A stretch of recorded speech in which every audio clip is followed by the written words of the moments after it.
गुरुदेव की जय।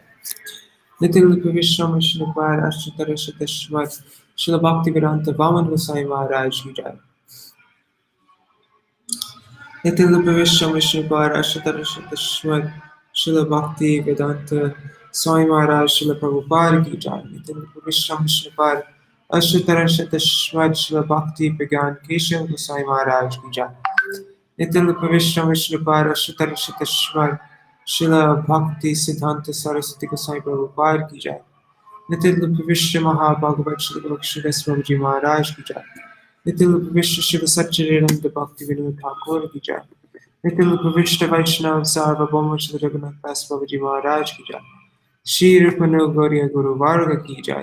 श्री रूप सनातन भट्ट रघुनाथ श्री जीव गोपाल दास रघुनाथ शार गोसाई प्रभु की जय। श्री स्वरूप दामोदर राय रामानंदारी श्री गौर प्रसाद वृंद की जय। नाम चय श्री रस ठाकुर की जय। प्रेम से कहो श्री कृष्ण चैतन्य प्रभु नित्यानंद श्री अद्वैत गदाधर श्रीवासरी गौर भक्त वृंद की जय। श्री क्षेत्र मंडल गौर मंडल ब्रज मंडल मथुरा वृंदावन धाम की जय। सर्व अभिष्ट प्रदात गिरिराज महाराज की जय। श्री हरकुंड श्यामा कुंड की जय। श्री मुनि देवी गंगा देवी की जय। श्री तुलसी महारानी वृंद देवी की जय। श्री भक्ति देवी की जय। श्री पूर्णमासी योगमाया की जय। श्री गोपेश्वर महादेव की जय। श्री हरि नाम संकीर्तन की जय। अनंत कोटि वैष्णव वृंद की जय। समागत गौर भक्त वृंद की जय। Oh, today is somebody's appearance day. I think it's Jagadish Pandit. Shri Jagadish Pandit ki jai. Today is Shubha. Yes, it is. Shubha Avirbhav Titi ki jai. Shri Harinam Sankirtan ki jai. Ananta Koti Vaishnava Vrinda ki jai. Grantaraj Śrīmad-Bhāgavatam ki jai. Shri Nitai Gaur Premanande Hari Hari Bo. Dandava Pranams Indira Mataji and Gargaraj. Okay, just sharing my screen.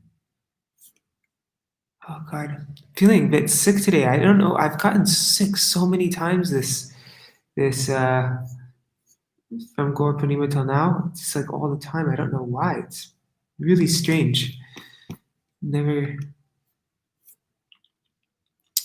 I've never gotten sick so much like this before. It's 19. Okay. Om Jnanatimirandasya Jnananjana Shalakaya Chakshurunmilitam Yena Tasmai Shri Guruve Namaha. Namo Vishnu Padaya Radhikaya Priyamane Śrīmad Bhakti Vedanta Narayana Namine Namo Vishnu Padaya Krishna Prishtaya Bhutale Śrīmate Bhakti Vedanta Swamine Namine Vanchakalpatarubhyascha Kripa Sindhubhya eva cha Patitanam Pavanebhyo Vaishnavebhyo Namo Namaha. Namo Mahabhadanyaya Krishna Prema Pradayate Krishnaya Krishna Chaitanya Namne Gauratishe Namaha. Guruve Gaurachandraya Radhikaya Tadalaye Krishnaya Krishna Bhaktaya Tarabhaktaya Namo Namaha. Yam Pravrajantam Anupetam Apeta Krityam Tvaipayano Virahakatara Ajuhava Putreti Tanmayataya Taravo Binedu Stang Sarva Bhutta Hridaya Munimanatosmi Narayanam Namaskrityam Naram Chaiva Narottamam Devim Sarasatam Vyasam Tato Jayam Utirayat Shinvatang Swakata Krishna Punya Shavana Kirtana Hridantastaya Bhadrani Vedanuti Suritsatam Nashta Prayeshvavadreshu Nityam Bhagavata Sevaya Bhagavatyuttama Shloke Bhaktir Bhavati Naishtaki. Oops. Sorry. Tavaivasmi na jivami tvaya vina. Iti vigyaya rate tvav nayamam charanantikam. Bhakta vihina aparadha lakshay Kshiptashtakama Kripa maitam sharanam prapana Vrinde namaste charanarvindam Bhaja Shri Krishna Chaitanya Prabhu Nityananda Shri Advaita Gadadhar Shivasari Gaur Bhakta Vrindam Hare Krishna, Krishna Krishna, Hare Hare, Hare Ram, Rama Rama, Hare Hare.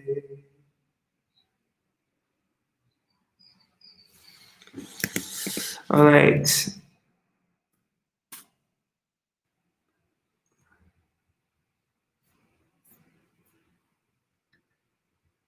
Oh, Krishna. Okay. So where are we up to now? Okay, I'll try to do this in 1 minute. Vidura, he inquired from Maitreya about Manu's dynasty. Because after Maitreya explains Brahma's second creation, all the demigods, the demons, demigods, and then the Manus, who are, they are the first like humans, and they're the lawgivers of mankind. They're the, regenerative. So Swayambhuva Manu, the first Manu, he had two sons and three daughters. Vidura asked about the Manu's dynasty, and so now Maitreya is explaining to him how Manu had two sons, three daughters, and Kardama Muni had instruction from Brahma to procreate the universe. I mean, sorry, to whatever, but in order to do this, he performed austerity for 10,000 years. Then, after doing the austerity, the Lord gave his darshan, and he made prayers to the Lord. He said, the less intelligent worship you for material things.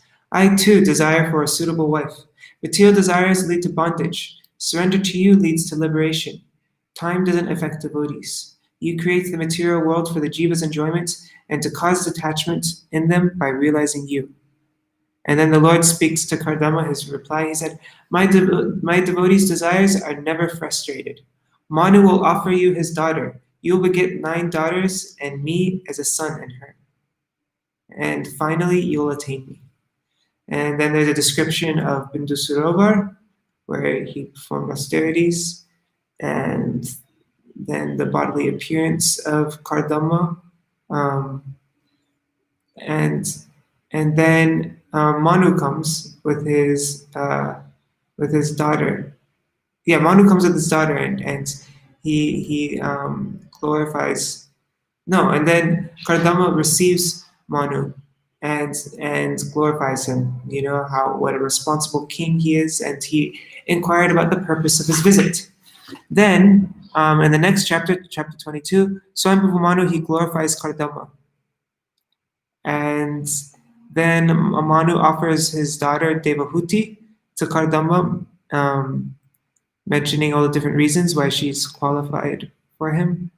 And then Kardama, now he accepts the offer with a condition. And this is what we read yesterday. Our marriage, this is where we ended off with, our marriage can take place. She is so beautiful that even Vishvavasu was stunned to see her. He fell off of his airplane when he was looking at her play with the ball. She is from a great family. And now he's going to say, oh yeah, that's where we're up to now. Right. What wise man would not welcome her, the very ornament of womanhood, the beloved daughter of Swayambhuva Manu and sister of Uttanapad? Those who have not worshipped the gracious feet of the goddess of fortune cannot even perceive her, yet she has come of her own accord to seek my hand. Ato bhajishye samayena sadvim yavate jo bibrayaratmano me ato dharmam paramahangsa mukyam shukla praktan bahu manye vibhangsharan. Therefore, I shall accept this chaste girl as my wife, on the condition that after she bears semen from my body, I shall accept the life of devotional service accepted by the most perfect human beings. That process was described by Lord Vishnu. It is free from envy. Purport by Srila Prabhupada. Kardama Muni expressed his desire for a very beautiful wife to Emperor Swayambhuva. And he accepted the emperor's daughter for marriage. Kardama Muni was in the hermitage practicing complete celibacy as a brahmachari, and although he had the desire to marry, he did not want to be a householder for the whole span of his life, because he was conversant with the Vedic principles of human life. According to Vedic principles, the first part of life should be utilized in brahmacharya for the development of character and spiritual qualities.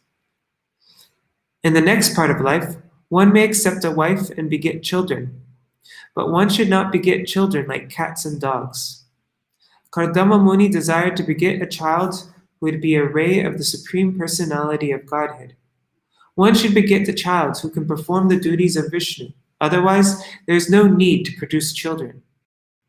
There are two kinds of children born of good fathers. One is educated in Krishna consciousness so that he can be delivered from the clutches of Maya in that very life, and the other is a ray of the Supreme Personality of Godhead and teaches the world the ultimate goal of life. As will be described in later chapters, Kardama Muni begot such a child, Kapila, the incarnation of the personality of Godhead who enunciated the philosophy of Sankhya.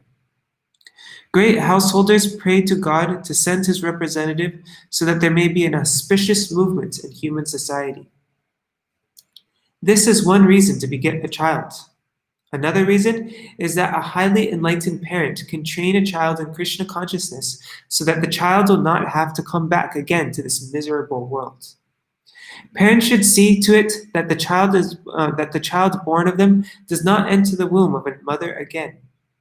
Unless one can train a child for liberation in that life, there is no need to marry or produce children. If human society produces children like cats and dogs for the disturbance of social order, then the world becomes hellish, as it has in this age of Kali. In this age, neither parents nor children are trained. Both are animalistic and simply eat, sleep, mate, defend, and gratify their senses. This disorder in social life cannot bring peace into human society. Kardama Muni explains beforehand that he would not associate with the girl Devahuti for the whole duration of his life. He would simply associate with her until she had a child. In other words, sex life should be utilized only to produce a nice child, not for any other purpose. Human life is especially meant for complete devotion to the service of the Lord. That is the philosophy of Lord Chaitanya. After fulfilling his responsibility to produce a nice child, one should take sannyas and engage in the perfectional Paramahansa stage. Paramahansa refers to the most highly elevated perfectional stage of life. There are 4 stages within sannyas life, and Paramahansa is the highest order. The Śrīmad-Bhāgavatam is called the Paramahansa Samhita, the treatise for the highest class of human beings. The Paramahansa is free from envy. In other stages, even in the household stage of life, there is competition and envy. But since the activities of the human being in the Paramahansa stage are completely engaged in Krishna consciousness or devotional service, there is no scope for envy. In the same order as Kardama Muni, about 100 years ago, Thakur Bhakti Vinod also wanted to beget a child who could preach the philosophy and teachings of Lord Chaitanya to the fullest extent. By his prayers to the Lord, he had as his child Bhakti Siddhanta Saraswati Goswami Maharaj, who at the present moment is preaching the philosophy of Lord Chaitanya throughout the entire world through his bona fide disciples.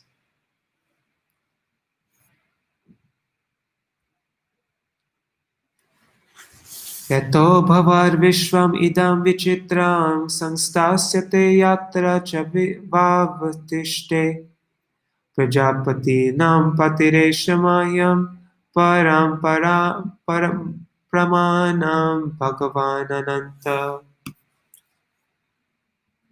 The highest authority for me is the unlimited Supreme Personality of Godhead, from whom this wonderful creation emanates, and in whom its sustenance and dissolution rest.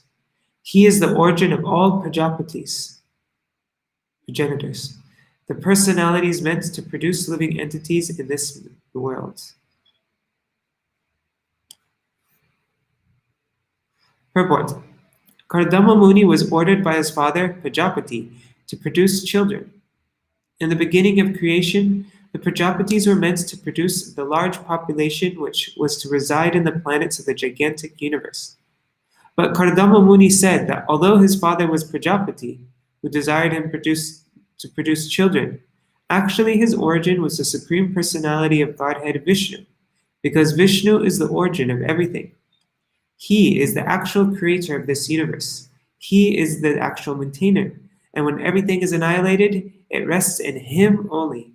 That is the conclusion of Śrīmad-Bhāgavatam. For creation, maintenance, and annihilation, there are the three deities. Brahma, Vishnu, and Maheshwar, Shiva. But Brahma and Maheshwar are qualitative expansions of Vishnu. Vishnu is the central figure. Vishnu, therefore, takes charge of maintenance. No one can maintain the whole creation but he. There are innumerable entities, and they have innumerable demands. No one but Vishnu can fulfill the innumerable demands of all the innumerable living entities. Brahma is ordered to create, and Shiva is ordered to annihilate. The middle function, maintenance, is taken charge of by Vishnu. Kardama Muni knew very well by his power and progressive spiritual life that Vishnu, the personality of Godhead, was his worshipful deity. Whatever Vishnu desired was his duty, and nothing else. He was not prepared to beget a number of children. He would beget only one child who would help the mission of Vishnu. As stated in Bhagavad Gita, whenever there is a discrepancy in the discharge of religious principles, the Lord descends on the surface of the earth to protect religious principles and to annihilate the miscreants. Marrying and begetting a child is considered to liquidate one's debts to the family in which one is born. There are many debts which are imposed upon a child just after his birth. There are many debts to the family in which one is born. Debts to demigods, debts to the Pitas, debts to the Rishis, etc. If someone engages only in the service of the Supreme Lord, the personality of Godhead, who is actually worshipable, then even without trying to liquidate other debts, one becomes free from all obligations. Kardama Muni preferred to devote his life as a servant to the Lord in Paramahansa knowledge, and to beget a child only for that purpose, not to beget numberless children to fill up the vacancies in the universe. Maitreya Uvacha Sa Ugra Danvan Iyara Eva Bhavashe Asish Chachushne Maravindanabam Dio Pagrinan Smitas Shobitena Mukhena Chito Lulubhe Devahutya. Sri Maitreya said, O great warrior Vidura, the sage Kardama said this much. The sage Kardama said this much only, and then became silent, thinking of his worshipable Lord Vishnu, who has a lotus on his navel. As he silently smiled, his face captured the mind of Devahuti, who began to meditate upon the great sage. Guys, give me 1 second. I just need to blow my nose. So, a lot of pressure in this. Okay, 1 second.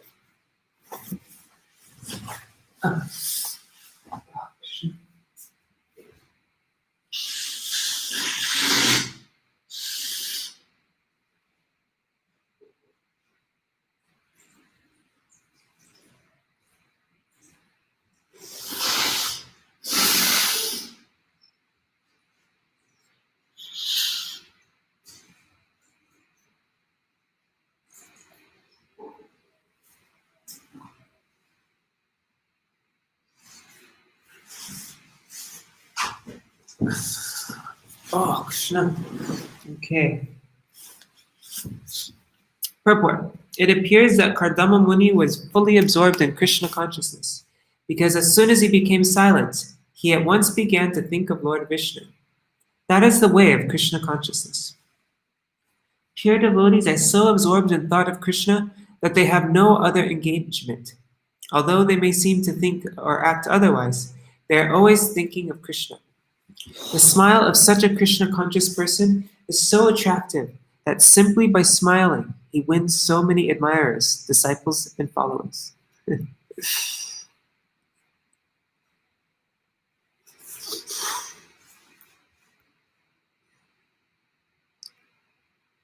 Sono gyatva vyavasita mahesha duhitu sputam tasmai guna ganadhyaya dadatulyam praharshita. After having unmistakably known the decision of the queen, as well as that of Devahuti, the emperor most gladly gave his daughter to the sage, whose host of virtues was equaled by hers. Shatarupa Maharagi Paribarhan Mahadhanan Dhampatyo Paryadat Pritya Bhushavasa Parichadhan. Empress Shatarupa lovingly gave most valuable presents suitable for the occasion, such as jewelry, clothes, and household articles, in dowry to the bride and bridegroom. Purport. The custom of giving one's daughter in charity with a dowry is still current in India. The gifts are given according to the position of the father of the bride. Paribarhan Mahadhanan, which means the dowry which must be awarded to the bridegroom at the time of marriage. Here, Mahadhanan means greatly valuable gifts befitting the dowry of an empress.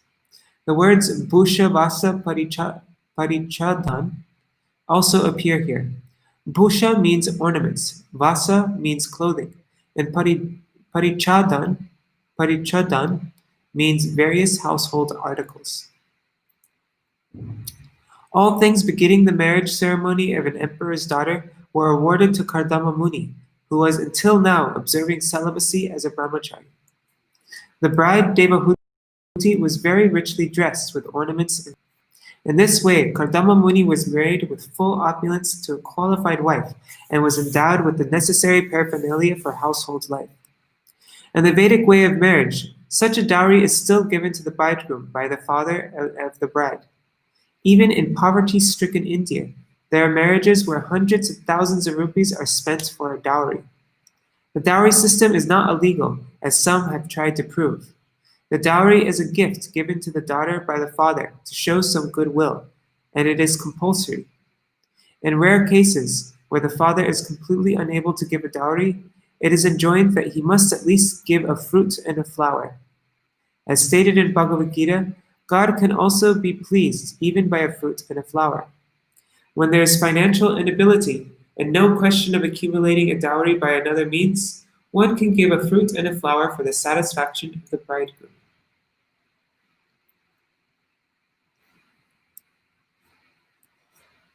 Not like today.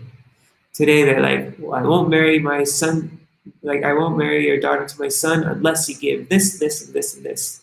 It's almost like they're like selling the marriage, which is not Vedic. Pratam duhitaram samrat sadrikshaya gatavyata upaguhya cha bahubhyam utkantya no mati nashaya. Utkantyon mati tashaya.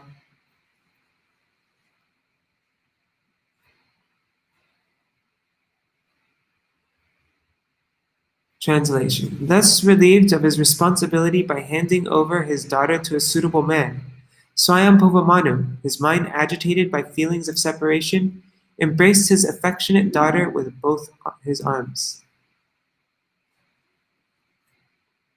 Purport. A father always remains in anxiety until he can hand over his grown-up daughter to a suitable boy. A father and mother's responsibility for children continues until they marry them to suitable spouses. When the father is able to perform that duty, he is relieved of his responsibility.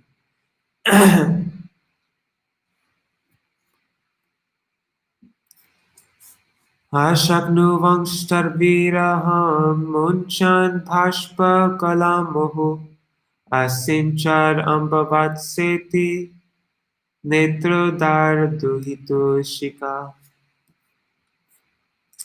The emperor was unable to bear the separation of his daughter. Therefore, tears poured from his eyes again and again, drenching his daughter's head as he cried, "My dear mother, my dear daughter." Purport. The word amba is significant.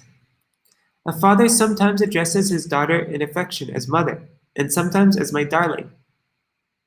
I've seen that in Bengal actually. Anyway. The feeling of separation occurs because until the daughter is married, she remains the daughter of the father. But after her marriage, she is no longer claimed as a daughter in the family. She must go to the husband's house. She must go to the husband's house, for after marriage, she becomes the property of the husband. According to the Manu Samhita, a woman is never independent. She must remain the property of the father while she is not married, and she must remain the property of the husband until she is elderly and has grown up children of her own. In old age, when the husband has taken sannyas and left home, she remains the property of the sons. A woman is always dependent, either upon the father, husband, or elderly sons. That will be exhibited in the life of Devahuti. Devahuti's father handed over the responsibility for her to the husband, Kardama Muni.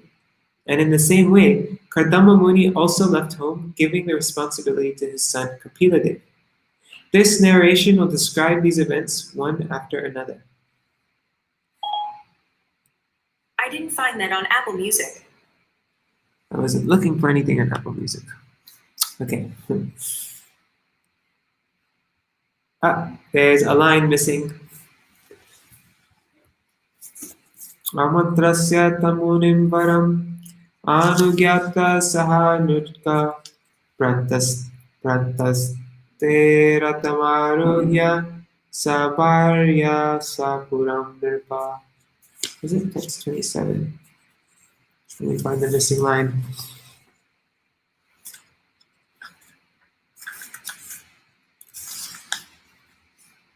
Okay, this is the missing line. Ubhayor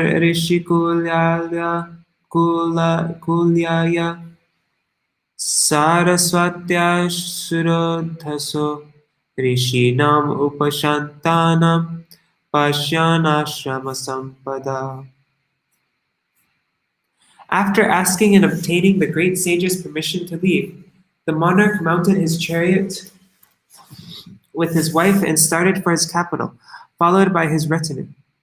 Along the way, he saw the prosperity of the tranquil seers' beautiful hermitages on both the charming banks of the Saraswati, the river so agreeable to saintly persons. Purport. As cities are constructed in the modern age with a great engineering and architectural craftsmanship, so in days gone by, there were neighborhoods called Rishi Kulas, where great saintly persons reside. In India, there are still many magnificent places for spiritual understanding. There are so many rishis and saintly persons living in nice cottages on the bank of the Ganges and the Yamuna for the purpose of spiritual cultivation. While passing through the Rishi Kulas, the king and his party were very much satisfied with the beauty of the cottages and hermitages. It is stated here, Pashyan Ashrama Sampada. The great sages,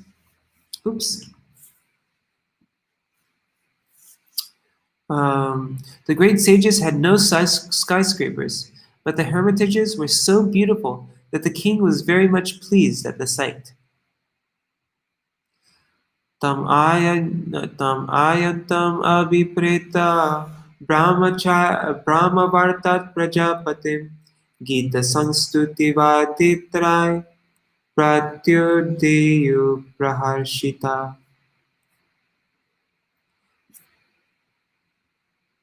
Overjoyed to know of his arrival, his subjects came forth from Brahmavarta to greet their returning lord with songs, prayers, and musical instruments.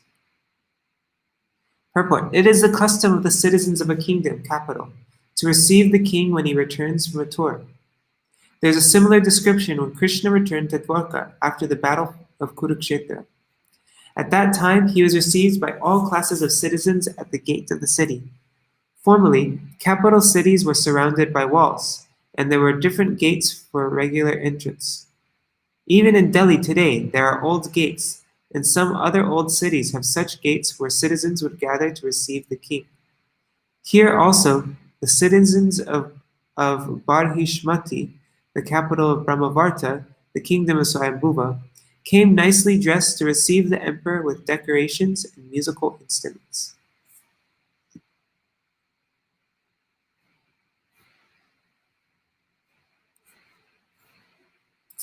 Another line missing. 29. Barhishmati namapure sarva sampat samanvita nyapatanyatra romani yagyasyangam vidunvata kushakashashta evasan shashvadharita varchasa rishayo yaya parabhavya yagyagnan yagyamichide. The city of Barhishmati, rich in all kinds of wealth, was so called because... Why does this keep on happening? I would say it's cold. It appears to be clear right now. Sorry, guys. The city of Barhishmati, rich in all kinds of wealth, was so called because Lord Vishnu's hair dropped there from his body when he manifested himself as Lord Boar. It was so called? Okay, anyhow. Oh yeah, it was called Barhishmati because, yeah, sorry guys, I'm a bit slow right now. As he shook his body, this very hair fell and turned into blades of evergreen kusha grass and kasha, another kind of grass used for mats, by means of which the sages worshipped Lord Vishnu after defeating the demons who had interfered with the performance of their sacrifice. Purport: Any place directly connected with the Supreme Lord is called Pitastan. Barhishmati, the capital of Swayambhuva Manu, was exalted, not because the city was very rich in wealth and opulence, but because the hairs of Lord Varaha fell at this very spot. These hairs on the body later grew as green grass, and the sages used to worship the Lord with that grass after the time when the Lord killed the demon Hiranyaksha. Yagya means Vishnu, the Supreme Personality of Godhead. In Bhagavad Gita, karma is described as Yagyartha. Yagyartha karma means work done only for the satisfaction of Vishnu. If something is done for sense gratification or any other purpose, it will be binding upon the worker. If one wants to be freed from the reaction of his work, he must perform everything for the satisfaction of Vishnu, or Yagya. In the capital of Swayambhuva Manu, Barhishmati, these particular functions were being performed by the great sages and saintly persons. Kushakashmayam barhir astirya bhagavan manu ayajad yagyapurusham labdhastanam yato bhuvam. Manu spread a seat of kushas and kashas and worshipped the Lord, the personality of Godhead, by whose grace he had obtained the rule of the terrestrial globe.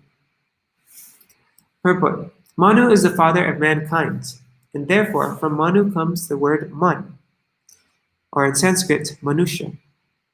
Did you know my name used to be Manu? All the way until I turned 7 years old and got, right now, 8 years old. Yeah, that's my legal name. Those who are in a better position in the world, having sufficient wealth, should especially take lessons from Manu, who acknowledged his kingdom and opulence to be gifts from the Supreme Personality of Godhead, and thus engaged in devotional service. Similarly, the descendants of Manu, or human beings, especially those who are situated in a well-to-do condition, must consider that whatever riches they have are gifts from the Supreme Personality of Godhead. Those riches should be utilized for the service of the Lord and sacrifices performed to please Him. That is the way of utilizing wealth and opulence. No one can achieve wealth, opulence, good birth, a beautiful body, or a nice education without the mercy of the Supreme Lord. Therefore, those who are in possession of such valuable facilities must acknowledge their gratefulness to the Lord by worshiping Him and offering Him what they received from Him, and offering what they have received from Him. When such acknowledgment is given, either by a family, nation, or society, their abode becomes almost like Vaikuntha, and it becomes free from the operation of the threefold miseries of this material world. In the modern age, the mission of Krishna consciousness is for everyone to acknowledge the supremacy of Lord Krishna. Whatever one has in his possession must be considered a gift by the grace of the Lord. Everyone, therefore, should engage in devotional service through Krishna consciousness. If one wants to be happy and peaceful in his position, either as a householder or citizen or member of human society, one must promote devotional service for the pleasure of the Lord.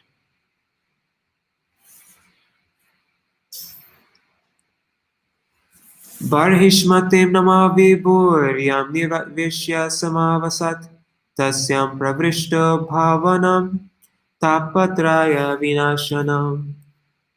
Having entered the city of Barhishmati, in which he had previously lived, Manu entered his palace, which was filled with an atmosphere that eradicated the three miseries of material existence.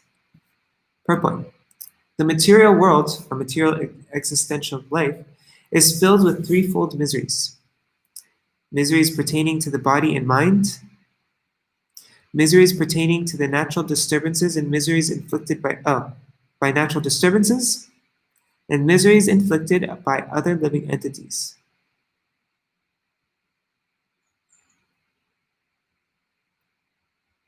Sorry. What is it? Miseries pertaining to the body and mind is adhyatmika. Miseries pertaining to natural disturbances is adidaivaka. And miseries inflicted by other living entities is adibhotik. Human society is meant to create a spiritual atmosphere by spreading the spirit of Krishna consciousness. The miseries of material existence cannot affect the status of Krishna consciousness. It is not that the miseries of the material worlds completely vanish when one takes to Krishna consciousness. But for one who is Krishna conscious, the miseries of material existence have no effect. We cannot stop the miseries of the material atmosphere.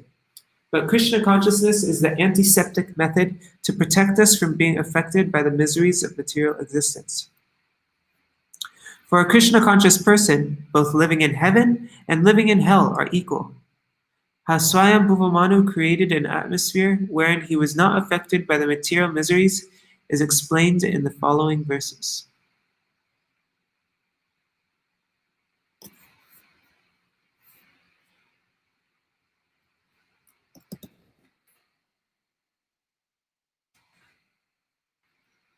Sabharya sapraja kamam babujenya virodhata Sangiyamana Satkirti Sastribi Suragayakai Pratyusheshvanubhadena Hridashinva Hare Kata.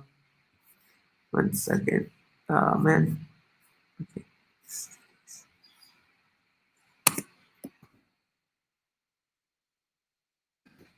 Okay. Oops. Okay. Emperor Swayambhuva Manu enjoyed life with his wife and subjects and fulfilled his desires without being disturbed by unwanted principles contrary to the process of religion. Celestial musicians and their wives sang in chorus about the pure reputation of the emperor, and early in the morning, every day, he used to listen to the pastimes of the Supreme Personality of Godhead with a loving heart. Purport. Human society is actually meant for realization of perfection in Krishna consciousness. There is no restriction against living with a wife and children, but life should be so conducted that one may not go against the principles of religion, economic development, regulated sense enjoyment, and ultimately liberation from material existence. The Vedic principles are designed in such a way that the conditioned souls who have come to this material existence may be guided in fulfilling their material desires and at the same time be liberated and go back home, back to Godhead. Oops, back to Godhead, back home. It is understood that Emperor Śrīmad-Bhāgavatam enjoyed his household life by following these principles.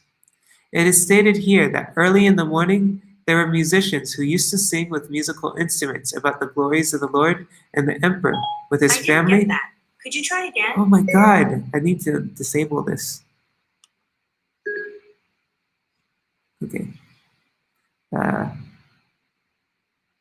Dandavat Pranam Devahuti, Facebook user, doesn't tell me what your name is, and Mitra Didi. It is stated here in the that in the morning there were musicians who used to sing with musical instruments about the glories of the Lord. The emperor with his family personally used to hear about the pastimes of the Supreme Person. This custom is still prevalent in India in some of the royal families and temples. Professional musicians sing with shanais. That's the high-pitched flute thing that you hear at marriages and stuff.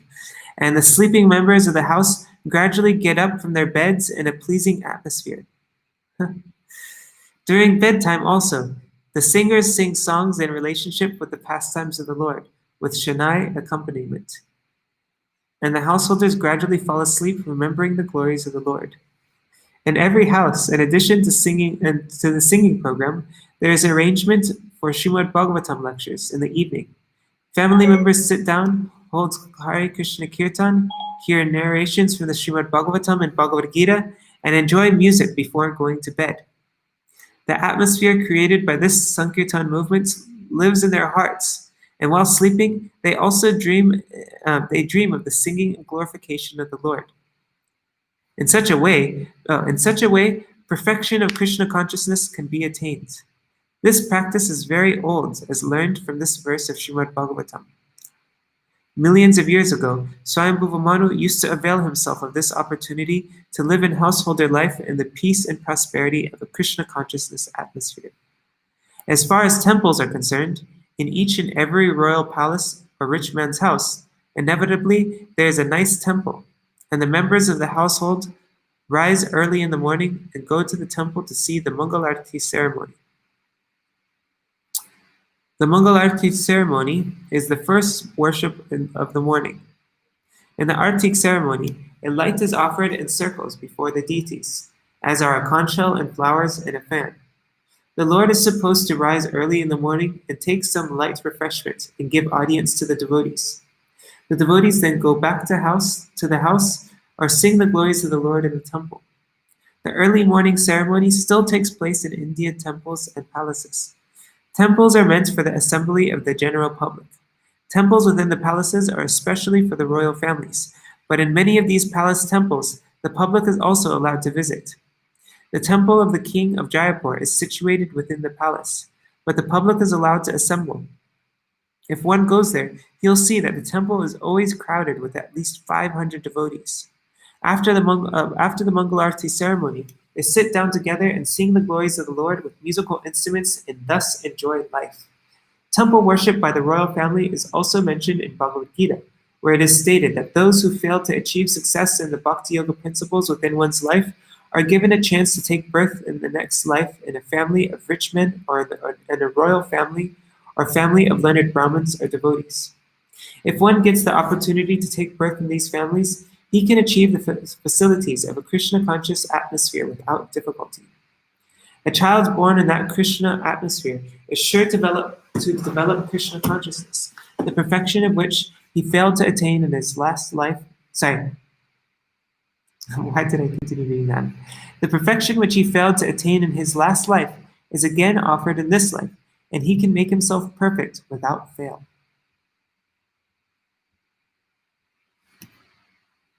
I sometimes hear the opposite, that, anyways, doesn't matter. Nishnatam yogamayasu munim swayam bhuvam manum yara brangshaitum bhoga nashekur bhagavat param. Translation. Thus Swayambhuva Manu was a saintly king. Although absorbed in material happiness, he was not dragged to the lowest grade of life, for he always enjoyed his material happiness in a Krishna-conscious atmosphere. Purport. The kingly happiness of material enjoyment generally drags one to the lowest grade of life, namely degradation to animal life, because of unrestricted sense enjoyment. But Swayambhuva Manu was considered as good as a saintly sage, because the atmosphere created in his kingdom and home was completely Krishna-conscious. The case is similar with the conditioned souls in general.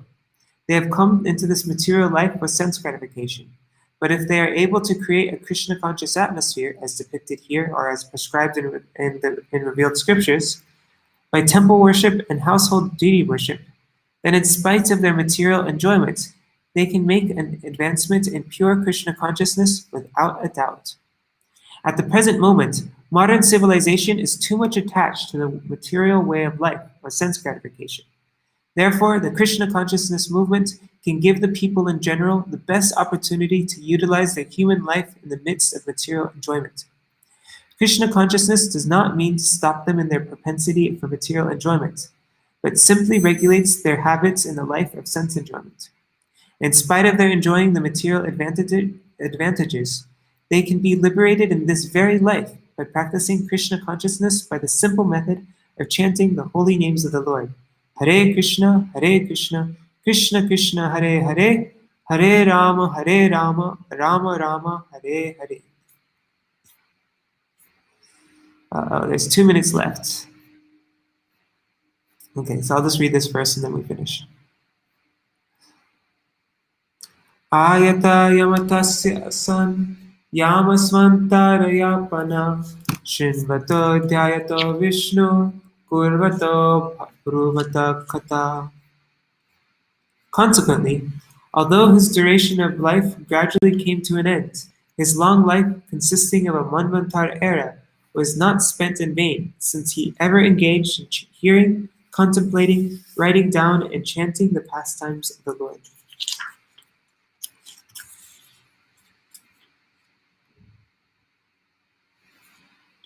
Purport. As freshly prepared food is very tasteful, but if kept for 3 or 4 hours becomes stale and tasteless, so the existence of material enjoyment can endure as long as life is fresh. But at the fag end of life, everything becomes tasteless, and everything appears to be vain and painful. The life of Emperor Swayambhuva Manu, however, was not tasteless. As he grew older, his life remained It's 8 o'clock. As he grew older, his life remained as fresh as in the beginning, because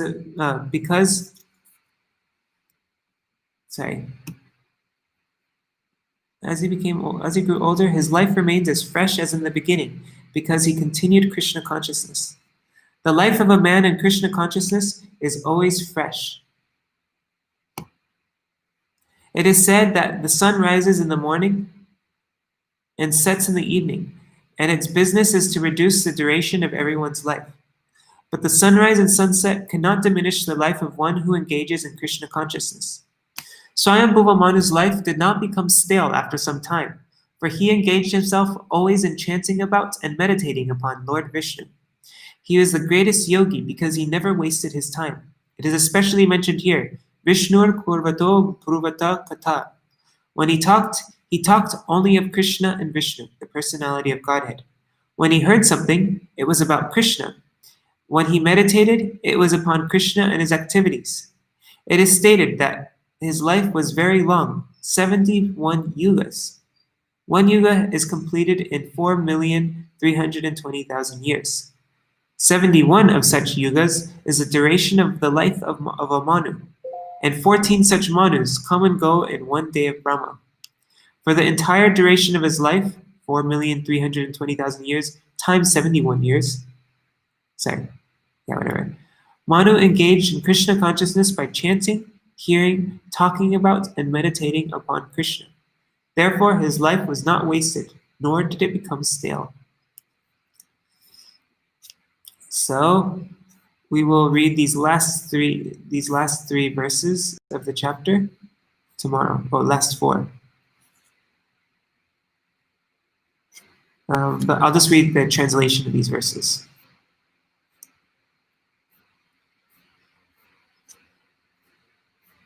Okay.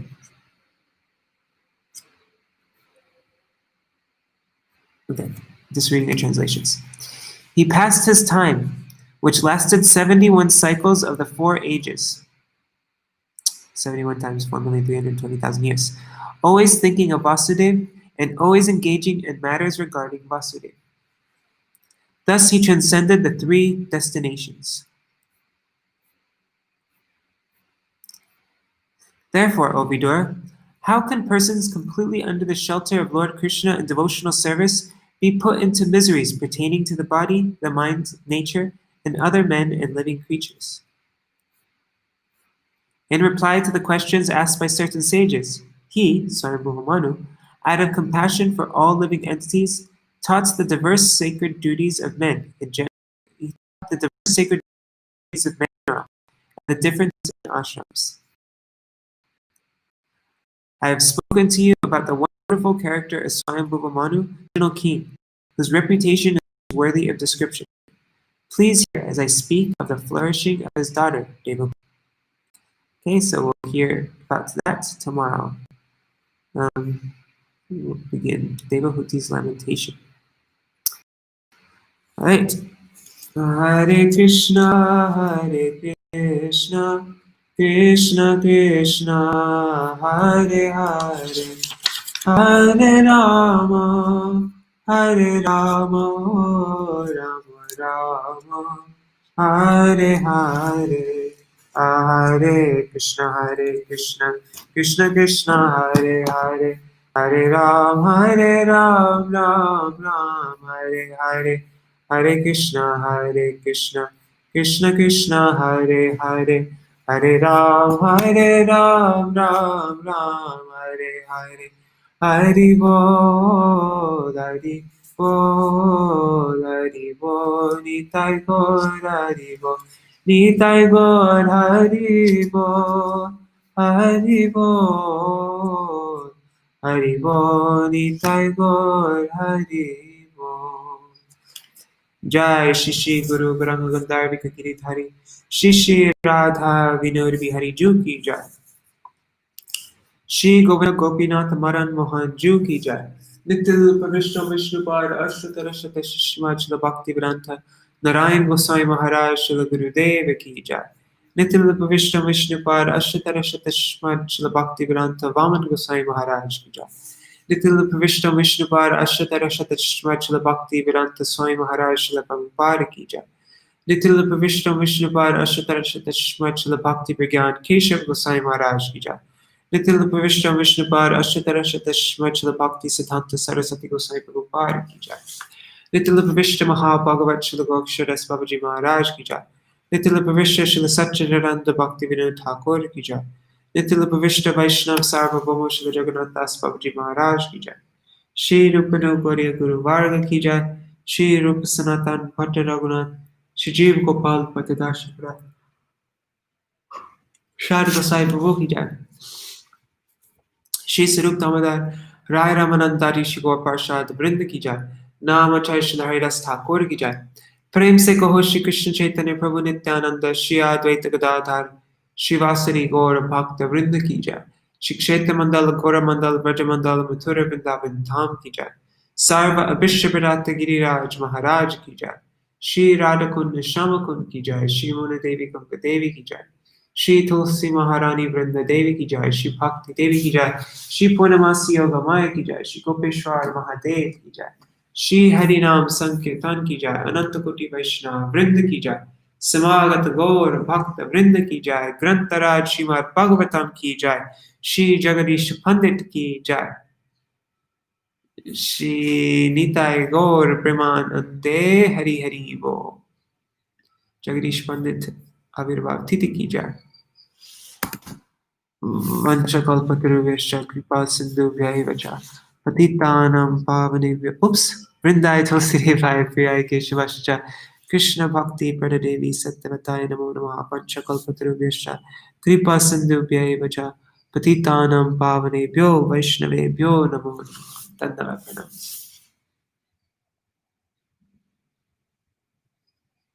Yes. Okay. Thanks, Indira. Yes, I'll take vitamin C. Yeah, I do feel a bit better actually now.